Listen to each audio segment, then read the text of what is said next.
Hello. Kadarino? Sumlay. Yam pasay ko. Kay sa tino? Kisu chaloy da. Nang sa to'y ay laki.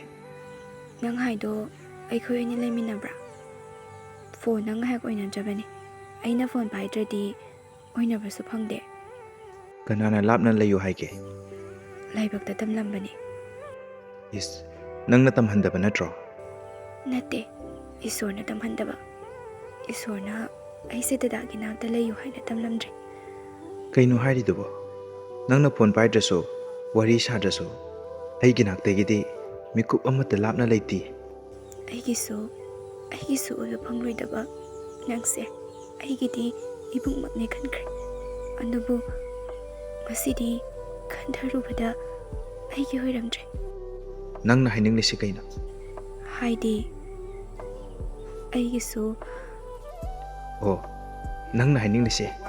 Pukmin na di. Ado na itilam lan ba ni natra? Ay nadada ko adumay kan kiba nung mati yaudre. Wahay singse hayroy hay na kan bani. Adubu inhaktalay tabani na haykre. Ima to nga labaso. Nang ay gimarakta mabung machan gi asep pa lang lana kisangkre. Thaday pa kanana sungam laroy. Adubo ichal gi mafamda ay siya lamlan ba ore. Dada adumay hay no. Bem, ichal gi punsida nungayay pa ba punsi oyo ko. Ichal gi mafamda matam kara nauthi sajarure. Adubo nga sidi. Dada adumay hay ganun si. Ay tamlagi.